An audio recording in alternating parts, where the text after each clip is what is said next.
नमस्ते अनि स्वागत छ तपाईहरुलाई मेरो भान्साघरमा। आज चाहिँ हाम्रो घरमा धेरै पाकेर खेर जाने बनानाको चाहिँ कसरी मिठो बनाना केक बनाउन सकिन्छ भनेर म तपाईहरुलाई रेसिपी देखाउन गइरहेकी छु। हेरौँ त्यसलाई चाहिने सामग्रीबाट। यसको लागि हामीलाई चाहिन्छ 3टा पाकेको र म्यास गरेको बनाना, एउटा अन्डा, half cup white sugar, half cup brown sugar, half cup oil अथवा butter, 1/3 cup milk, 1/4 teaspoon salt, 1 teaspoon baking soda, 1 teaspoon vanilla powder और भ्यानिला एक्सट्र्याक्ट एन्ड 1.5 कप जति चाहिँ मैदा। मैले चाहिँ यहाँ एउटा बाउल लिएकी छु। यसमा चाहिँ पहिला हामी हाम्रो वेट इन्ग्रेडियन्ट्सहरूलाई चाहिँ मिक्स गर्छौं। यहाँ मैले लिए अन्डा,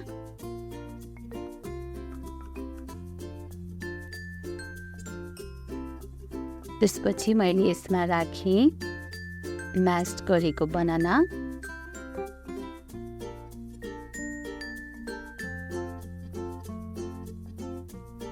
यसमा राख्दैछु म half cup white sugar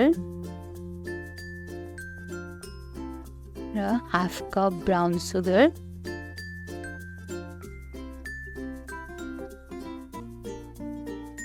oil, यसको सट्टामा तपाईहरुले बटर पनि युज गर्न सक्नुहुन्छ, र दूध। यो सबै इन्ग्रेडियन्ट्सलाई चाहिँ यो व्हिस्करको सहायताले म राम्रोसँग मिक्स गर्दै छु। यो मिक्स गरेर यसको टेक्सचर चाहिँ अलिक क्रिमी टाइपको हुनुपर्छ।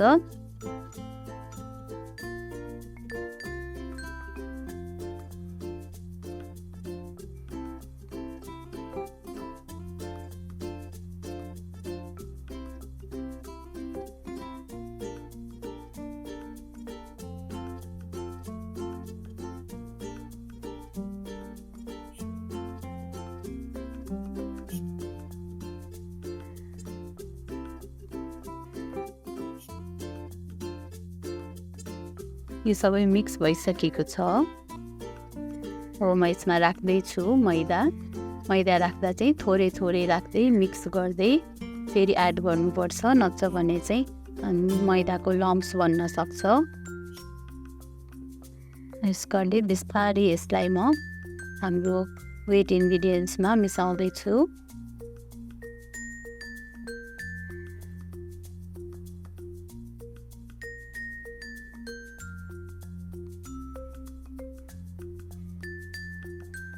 यो मैदा एकदम राम्रोसँग मिक्स भइसकेपछि फेरि म यसमा फेरि मैदा एड गर्दैछु।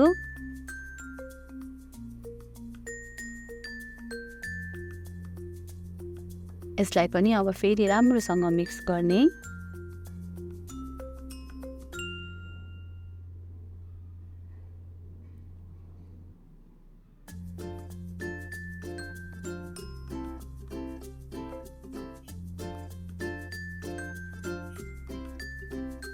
यो ब्याटर बनाउँदा चाहिँ तपाईको मिक्सर चाहिँ अलि बाक्लो भए जस्तो लाग्यो भने चाहिँ थोरै यसमा दूध एड गर्न सक्नुहुन्छ तपाईले। मलाई चाहिँ यो मेरो मिक्सर अलि बाक्लो भएको जस्तो लागेर मैले थोरै दूध एड गरे।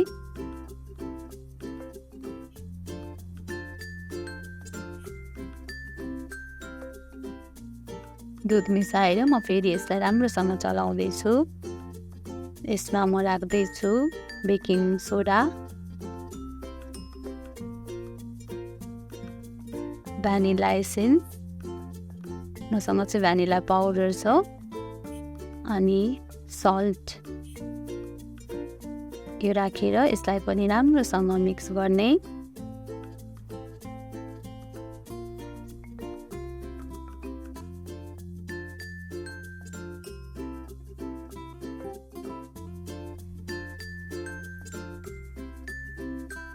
हेर्नुस् त हाम्रो ब्याटरको टेक्सचर यस्तो भएको छ।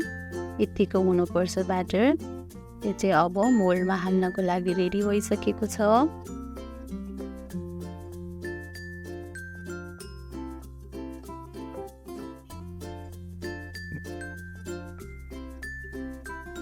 मसँग चाहिँ केक बनाउने यस्तो खालको मोल्ड छ। यसलाई चाहिँ पाउन्ड केकको मोल्ड भनिन्छ। यसमा चाहिँ थोरै तेल अथवा बटर राखेर यसलाई ग्रिज गर्नुपर्छ। राम्रोसँग सबैतिर बटर अथवा तेल राखेर मजाले ग्रिज गरेन भने चाहिँ यो पछि केक पाकिसकेपछि यहाँ मोल्डबाट निकाल्न एकदमै गाह्रो हुन्छ र यो ब्रेक हुन सक्छ। तपाईँहरूसँग यस्तो मोल्ड छैन भने चाहिँ डेक्ची अथवा कुनै एउटा गहिरो भाँडा जेमा पनि बनाउन सक्नुहुन्छ।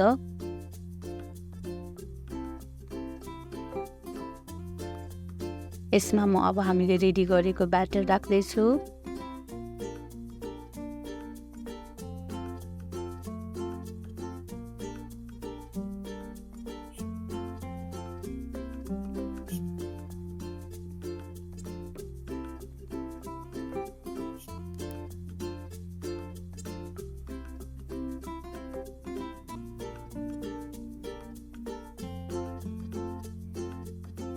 ब्याटर चाहिँ कहिले पनि फुल राख्नु हुँदैन, 3/4 सम्म मात्रै राख्नुपर्छ।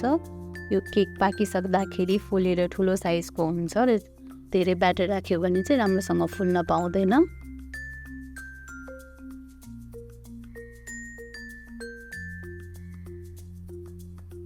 मसँग चाहिँ मफिन बनाउने सिलिकनको यस्तो मोल्ड छ, म यसमा पनि थोरै ब्याटर राख्छु।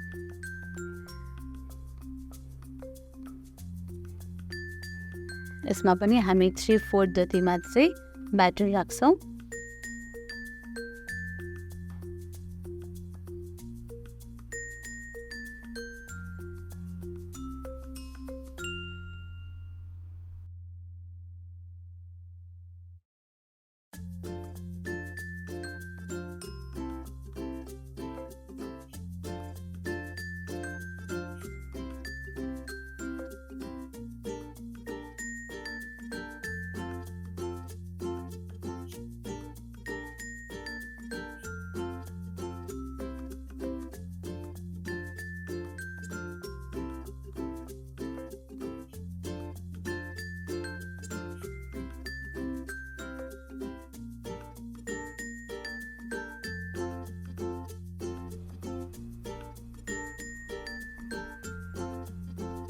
हेर्नुहोस् त, मैले यसरी ब्याटरहरू चाहिँ भाँडामा हालेर रेडी गरिसकेँ।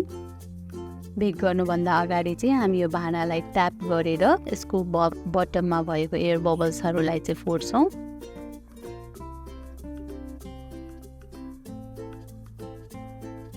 मैले चाहिँ यस्तो खाले भाँडामा चाहिँ बेक गर्ने गरेकी छु। हामी सबैसँग ओभन नहुन सक्छ र यस्तो भाँडामा पनि केक बनाएर मजाले खान मिल्छ। यो चाहिँ मोमोको भाँडा हो।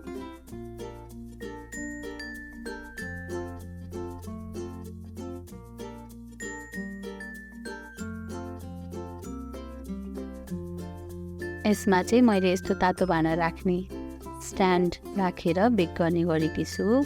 बेक गर्नुभन्दा अगाडि चाहिँ भाँडालाई प्रिहिट गर्न एकदमै जरुरी हुन्छ। यसरी चाहिँ म प्रिहिट गर्दैछु 5 मिनट जति। अब यो भाँडा प्रिहिट पनि भइसकेको छ।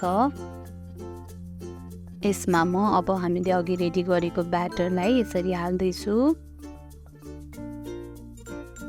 र म यसलाई कभर गरेर लगभग 18 देखि 20 मिनटसम्म चाहिँ पकाउँछु। हेर्नुहोस् त, 18 मिनटपछि म यो भाँडा खोल्दैछु। हाम्रो केक पाकेर रेडी भइसकेको छ। यसलाई चाहिँ म अब हिट अफ गरेर यसबाट भाँडा निकाल्छु। हेर्नुहोस्, मैले यसरी यहाँ राखेकी छु। यसलाई चाहिँ मोल्डबाट निकाल्नुभन्दा अगाडि चाहिँ 10-15 मिनट चाहिँ कुल हुन दिनुपर्छ, नत्र केक भाँचिन्छ।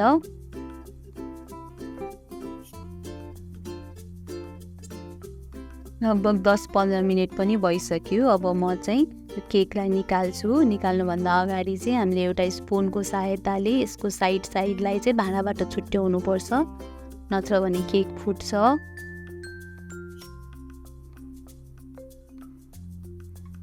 यो केक भाँडाबाट छुट्टिसकेको छ। अब एउटा प्लेट लिएर म यो केकलाई प्लेटमा अपसाइड डाउन गरेर निकाल्छु। देखियो, यो चाहिँ केकको ब्याक साइड हो। म केकलाई फ्लिप गर्दैछु। हेर्नुहोस् त, यो केक यस्तो राम्रो भएर रेडी भइसकेको छ। यसलाई चाहिँ अब हामी सानो सानो पिसेस गरेर काट्छौँ।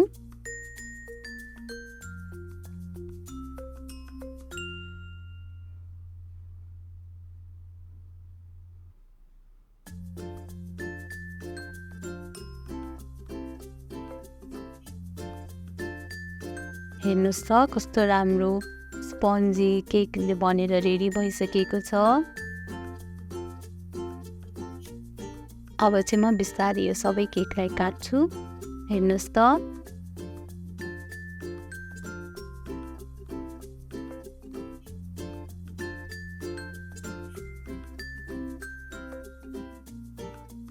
मैले सिलिकनको मोल्डमा हालेको केक पनि यसरी बनेर रेडी भइसकेको छ। यसलाई ब्रेक गरेर देखाउँछु तपाईहरुलाई।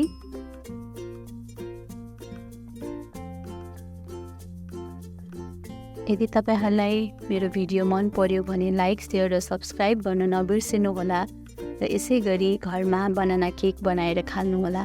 Thank you.